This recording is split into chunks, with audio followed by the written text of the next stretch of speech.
کیا خوابوں کی تعبیر بیان کرنے کا ملکہ خدا داد ہوتا ہے یا انسان محنت اور کوشش سے بھی یہ قابلیت حاصل کر سکتا ہے؟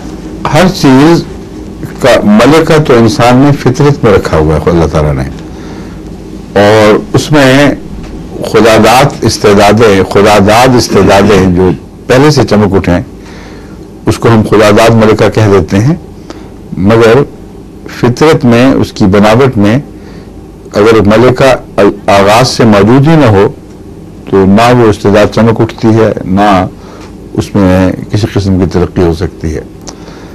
بس خداداد ان معنوں میں ہے کہ اللہ تعالیٰ نے بعض لوگوں کو یہ ملکہ غیر معمولی لطافتوں کے ساتھ عطا فرمایا ہے، باریک گوشے خوابوں کے ان کو نظر آ جاتے ہیں، جیسا کہ حضرت یوسف کے تعلق میں اللہ تعالیٰ نے خود فرمایا کہ ہم نے اسے حدیث کو سمجھنے کا غیر معمولی ملکہ عطا فرمایا تھا۔ کیا آیت قرآن کے الفاظ ہے؟ وہ دیکھ لیں۔ احادیث کا لفظ استعمال ہوا ہے، خواب کا نہیں، مگر اس کی مثال خواب کی صورت میں دی ہے۔ اور پہلی بار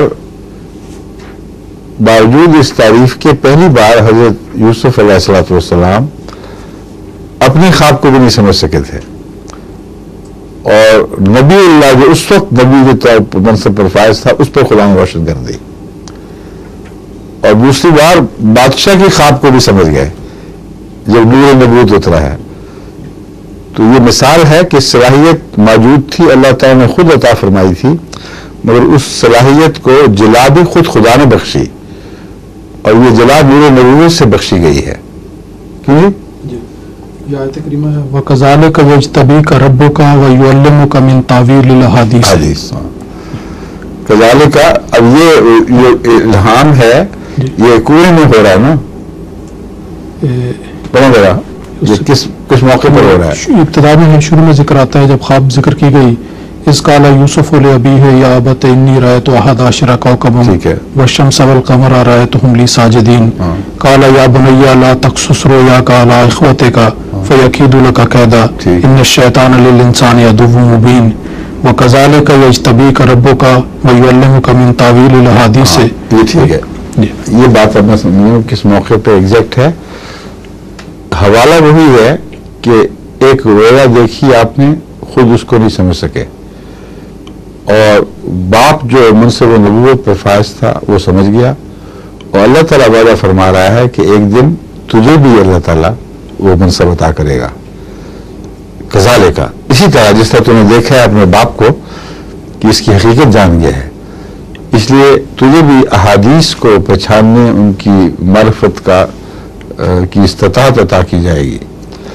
یہ لفظ احادیث ہے جس کا تعلق رویا سے بھی ہے اور تمام دیگر امور سے بھی ہے، اس لیے انبیاء کو غیر معمولی طور پر معاملہ فہمی کی صلاحیت عطا کی جاتی ہے۔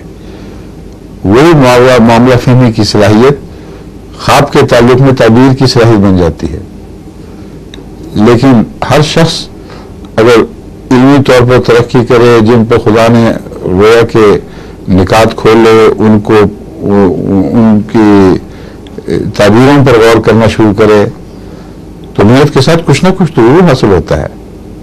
یہ تو نہیں کہ اگر آپ ورلڈ چیمپئن نہیں بن سکتا تو ضلع کا کھلاڑی بھی نہ بن سکے، کچھ نہ کچھ انسان کے اندر جو صلاحیتیں بخشی ہیں ان کا محنت سے تعلق ہے، یہ بھی تقدیر الہی ہے۔